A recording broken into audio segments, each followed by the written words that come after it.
kawan di takrep, tasrep, dan ditajwidkan kepada teman-teman yang lain. Harus bongkar. Karena ketika bongkar, apa gitu tembok yang mana harus dibongkar. Kan mau tidak mau akhirnya terpacu kita punya motivasi untuk menyelesaikan. Lah, ketika kembali ke tadi ayat itu, ma min dabbatin fil ardi illa 'alallah rizquha. Kita tugasnya kan cukup bergerak saja. Tugas kita kan bergerak. Jadi move on lah ya. Shift bergeser lah. Akes. Jadi ketika kita punya planning untuk bangun rumah, ya sudah bongkar aja. Kalau bisanya bongkar ya bongkar. Karena tugas kita hanya bergerak, sama Allah dijamin. Kan yang orang-orang yang dijamin rezekinya sama Allah kan disuruh bergerak. Meminta batin fil ardi. Suruh bergerak aja. Ya. Benar. Kayak orang mau menikah. Dia nggak nikah. Mungkin salah satunya persis kayak mau bangun rumah itu tadi ya. Iya. Benar ya? Tapi bawahnya bukan rumah tangga kalau yang ini kan. Loh, kalau pernikahan kan rumah tangga, rumah ada tangganya. Iya. Tapi tangganya dekat sama tangganya bang.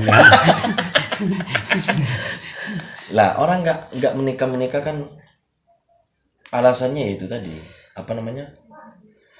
Takut. Ya nggak punya kerjaan tetap, gaji tetap nggak ada, terus nggak punya rumah sendiri, belum mapan, banyak karenaannya. Kerinaan. Banyak karena bukan karena ya. Kalau karena itu sisa. Karena sisa. Karena ya sisa bahasa Madura itu. Bukan ini karenaan. Iya. Khawatir karena enggak punya ini. Emang pertanyaan saya, ketika emang punya rumah, ketika punya gaji tetap, apakah dia menjamin rumah tangganya sakinah, mawaddah, rahmah? Al-Fatihah. Ya kan enggak juga, Wi. Iya, benar. Enggak juga, artinya kan dalam rumah tangga, ketenangan dalam rumah tangga bukan karena punya rumah besar, kebunnya besar, tambaknya besar, sawahnya besar, mobilnya besar, istrinya besar. Raja. Ya maksudnya enggak kan, ketenangan itu kan ketika landasannya itu iman, yakin. Betul. Sebenarnya mungkin ada pemikiran gini juga, bukan pemikiran sih, prediksi kita, prasangka kita kepada Allah itu memang harus diperbaiki. Maksudnya apa? Ketika kita baru mau nikah misalkan, seakan-akan belum punya apa-apa, karena prasangka kita itu terlalu jelek kepada Allah, sehingga seakan-akan kalau nggak disiapin semuanya takut. Sebenarnya mungkin juga tujuannya Allah itu kita mau menikah belum punya apa-apa. Sebenarnya kalau disuruh ngurusin istrinya dulu. Kalau kita sudah punya apa-apa banyak, ketika nikah itu sudah nggak fokus sama istrinya, sama keluarganya, malah fokus kekerjaannya. Akhirnya bulan madunya pun juga berkurang. Itu diulang-ulang nih. Misalkan Madura yang dibahas Indonesiakan. Misalkan yang pertama itu bisanya ngontrak, ya ngontrak nggak apa-apa. Berarti sama Allah suruh menikmati sama keluarganya dulu, jangan maksudnya belum diizinkan ngurusin di luar keluarga, misalkan pekerjaan atau bahkan misalkan banyak kebunnya, nanti malah nggak keurus istrinya si anyar-anyaran kan gitu. Jadi husnudzon itu penting juga. Bisa jadi emang dengan menikah, emang ini kan jaminan Allah juga di surat An-Nur itu kan ayat 32 kalau nggak salah.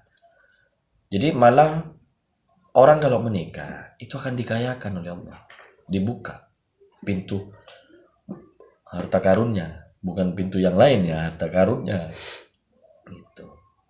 Makanya orang kayak gak umroh, padahal kan banyak orang kaya gitu kan ya. Ya mungkin gini, Wi, karena nggak mau membuka diri aja. Betul. Terus dibingkai. Dirinya itu dibingkai dengan kekhawatiran itu tadi. Betul. Masuk. Betul. Masuk.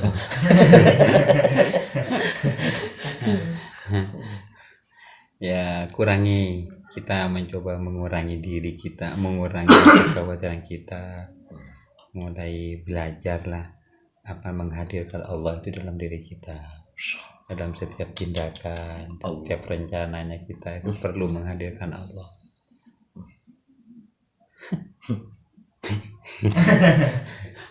Iya. Emang ilmu yakin itu penting karena bagaimana dia mau beramal soleh, bagaimana dia mau berdakwah, bagaimana dia mau saling menasehati kalau dia tidak dilandasi dengan iman dulu kan? Kalau lalladzina amanu, beriman dulu, baru wa'amilus Salih. Jadi kalau kita mau beramal soleh harus yakin dulu. Ya, saya yakin. Baik, ini ada pertanyaan dari masyarakat khususnya Masyarakat penonton bayaran yang sudah dikirim ke telinga saya langsung.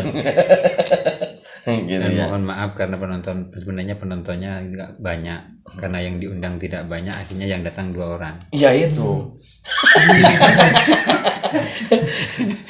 Lucunya telat ya.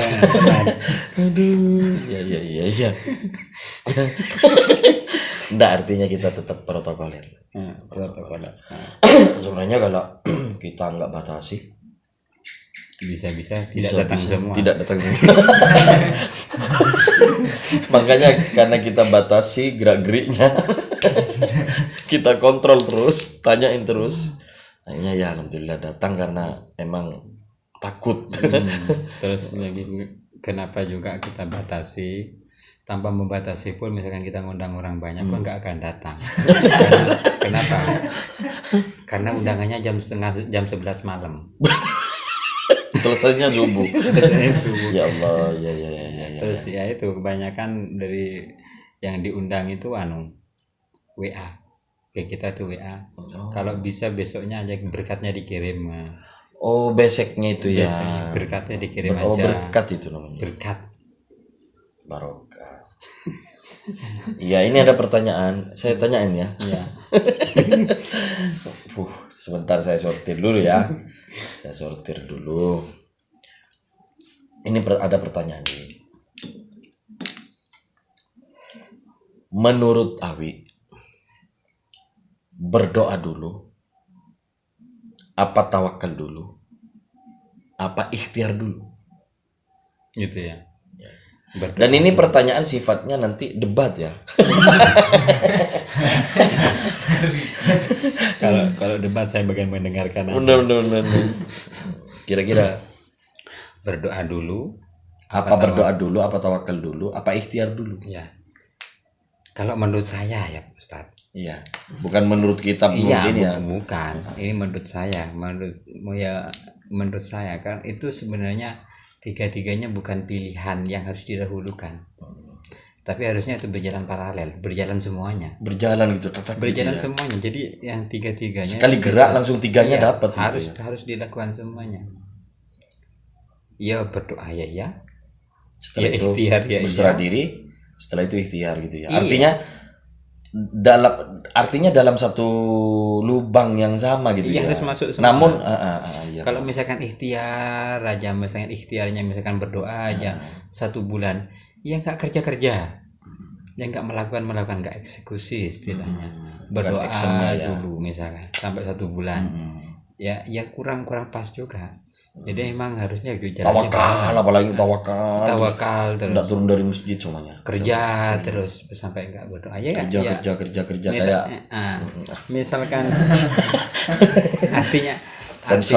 artinya yang tiga-tiganya itu bukan kayak wudu, bukan harus tartib, bukan. Tapi emang harus jalan bareng kalau menurut saya. Kalau tartib misalkan tawakalnya 1 bulan, setelah itu berdoanya 1 bulan, setelah itu ikhtiarnya dalam 1 waktu bulan. yang sama Dalam gitu waktu ya. yang sama harus jalan, karena apa, dalam waktu 24 jam itu kita bisa digunakan tiga-tiganya itu, ya berdoa, ya bekerja, ikhtiar, ya terus ya apalagi tadi tawakal. Ini emang harus berjalan semuanya, nggak bisa kita pisahkan. Kalau menurut saya tuh nggak bisa dipisahkan. Misalkan pasrah atau akhirnya sebulan penuh itu pasrah toh, misalkan menang aja, kan nggak bisa, nggak ada tindakan. Nggak ada tindakan. Jadi memang harus jalan dua-duanya, ya ikhtiarnya kan ikhtiar ke Allah, ikhtiar ke minan nas juga. Hablum minallah, hablum minan nas. Terus kayak gitu. Jadi harus jalan, misalkan hablum minallah terus, berarti kan ya menang tak.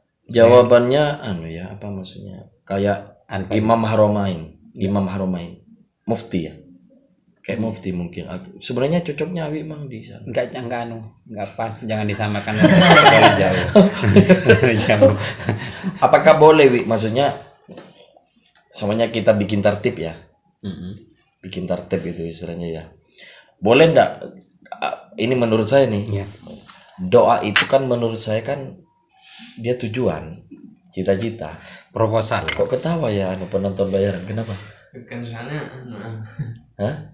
kayak Imam Haramain enggak masuk hidungnya enggak masuk. Oh, hidungnya tak lantai.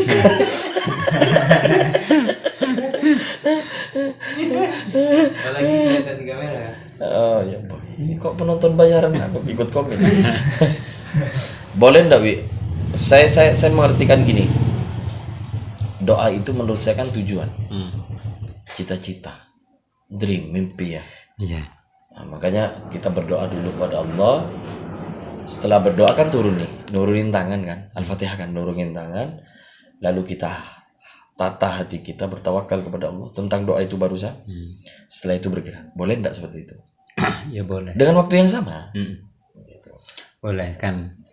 Yang tidak boleh itu yang dipilah-pilah, maksudnya doa terus. habis itu tawakal Ya. gitu ya. Itu kan sebenarnya yang dikatakan berjalan bersamaan itu nggak harus sambil berdoa, misalkan sambil ngangkat tangan sambil bekerja kan, yang kayak nggak mungkin ya. itu Secara maksudnya. ya. Berarti yang saya ke orang awam mungkin lebih ngerti ke yang saya barusan ya. Iya. jadi maksudnya dikatakan paralel itu kan ya, yang dikatakan jalan paralel itu bukan sambil mengangkat tangan sambil berdoa terus sambil bekerja, misalkan ngangkat-ngangkat ya nggak bisa. Benar-benar Gitu maksudnya. Misalkan doanya, ya namanya doa sebenarnya di mana aja, tapi kalau kita lihat maksudnya mengikutin waktu-waktu tertentu, misalkan berdoanya misalkan waktu sholat, ini kan istijabah dalam 24 jam itu kan ada 5 waktu untuk yang wajib ya. Yang wajib, maksudnya misalkan ditempatkan di situ berdoanya. Jadi terus setelah sholat misalkan lanjutkan pekerjaannya, bekerja sambil tawakal, ini kayak gitu maksudnya yang dikatakan paralel. Terus maksudnya terus ingat kepada Allah gitu ya, terus biar dinilai ibadah. Jadi menghadirkan Allah dalam setiap apa-apa tindakan kita itu penting. Allah. Ini saya menarik nih, menghadirkan Allah, menarik nih. Betul. Gitu kan? Artinya ini mungkin di sini ya saya akan lanjutkan. Bagaimana? Ini pertanyaan yang nomor 2.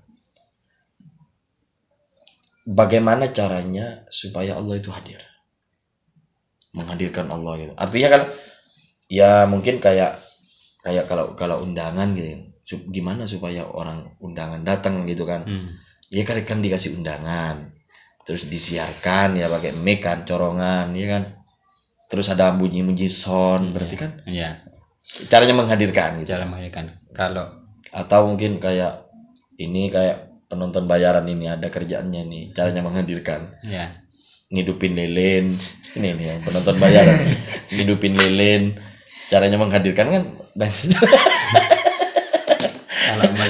kalau menurut saya menghadirkan Allah itu, saya mau berbicara tentang syariatnya aja lah. Oh iya. Menghadirkan Allah itu kita sih gampang-gampang aja lah, yang kita diajarin dari kecil. Jadi kecil kita mungkin sudah diajarin sama orang tua kita. Mungkin penonton bayaran aja yang diajarin. Yang belum ya. Kan ini tujuannya datang ke sini kan mau belajar. Yang belum diajarin. Contoh saja, kita setiap mau bertindak apapun, misalkan jangan lupa menyebut nama Allah dengan Bismillahirrahmanirrahim. Oh, dimulai dengan bismillah. Pokoknya dimulai dengan mengingat Allah. Jadi artinya menghadirkan Allah kan di situ. Ini secara syariat aja, nggak usah terlalu yang tinggi-tinggi, karena saya yang tinggi-tinggi nggak ngerti. Saya yang nggak ngerti. Dan saya lebih bingung mungkin ya. Nanti daripada yang menjelaskan bingung, apalagi yang mendengarkan bisa tidur dan mendengarkan. Jadi gitu aja, maksudnya secara gampang-gampang aja lah kita diajarin.